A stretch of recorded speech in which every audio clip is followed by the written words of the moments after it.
ইসলামী আন্দোলন আমাদের গণ অভ্যুত্থানের শরিক ছিলেন এবং আজকে আমরা এই দরবারে এসেছি জাতীয় নাগরিক পার্টির জায়গা থেকে শুভেচ্ছা বিনিময় করতে। এবং এই দরবার বাংলাদেশে এবং পীর সাহেব চরমনায় পরিবার ইসলাম প্রচারে পুরো বাংলাদেশ এবং বরিশাল অঞ্চলে যে গুরুত্বপূর্ণ ভূমিকা রেখেছে এটা আমরা সকলেই জানি।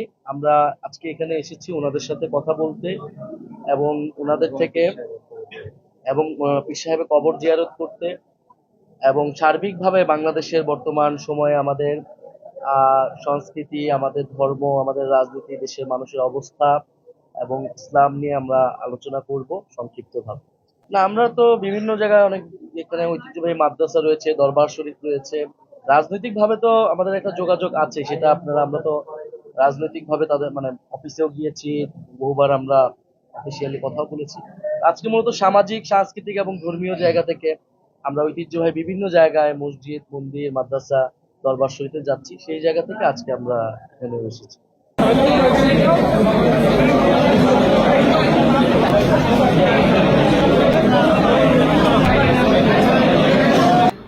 ইসলাম কি বলে কম্পিউটার স্টাডি ইসলামে কি আছে আর সমকালীন বিজ্ঞানে কি আছে এবং এটার সমাধান কি।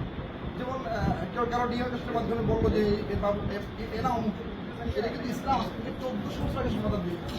তার ক্লিনিক্যালি ডেট হয়ে গেছে, সে লাইফ সাপোর্টে আছে, তার লাঞ্চ জীবিত আছে, হার্ট জীবিত আছে, এটাকে জীবিত না মৃত ইসলাম কি বলে। এবার এদিকে আমাদের আছে হলো ইসলামী ইকোনমি, উপরে ইনসাইক্লোপিডিয়া ইসলামিক ইকোনমি, এবার ইনসাইক্লোপিডিয়া ইসলামিক জুরিসপ্রুডেন্স। এই যে মানুষ এলসি পারে, জিরো মার্জিন, ফুল মার্জিন, হাফ মার্জিন, ইসলামের বিধানগুলো কি। মাল শিপিং হচ্ছে, শিপিং হওয়ার আগে বিক্রি হয়ে যাচ্ছে, যেটা আমরা ফরওয়ার্ড সেল বলতে পারি, এখন ফিউচার সেল, মানে সব বিষয়ের মধ্যে ইসলামের সলিউশন রয়েছে। কিন্তু এগুলো বাস্তবায়ন করতে গেলে বা এত সুন্দর সলিউশন রয়েছে। অন্য অর্থনীতি হচ্ছে অন পেপার, আর ইসলামের অর্থনীতি হচ্ছে অন অ্যাসেট। এটা হওয়ার কারণে সবচেয়ে বড় যে লাভ সেটা হচ্ছে ইসলামের অর্থনীতি হলে কোনো দেশে কখনোই অর্থনীতি ধস নামবে না।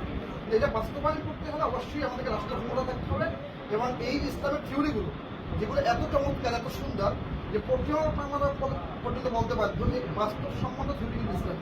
তো অন্যরা করছে কি ইন্স্যুরেন্সের নাম দিয়ে লক্ষ লক্ষ কোটি টাকার বিশাল দেখাচ্ছে, মানে পেপার তৈরি করতেছে, বাস্তব কোনো অ্যাসেট নেই, লোন নিচ্ছে। যেমন এই যে আমাদের এখানে ইসলামগুলো অনেক টাকা লোন নিয়ে গেলে অ্যাসেট নেই। যদি ইসলামী অর্থনীতি হতো তাহলে সেখানে অ্যাসেট, ওখানে অ্যাসেট হওয়ার কারণে, সম্পত্তি নির্ভর হওয়ার কারণে সম্পত্তির বাইরে তার লোন নেওয়ার কোনো সুযোগ ছিল, যার ফলে অর্থনীতি ধ্বংস করার কোনো কি থাকে না, সুযোগ থাকে না। সভাপতি ছিল আমার ছেলে এই ছাত্র সংসদের এই বিশাল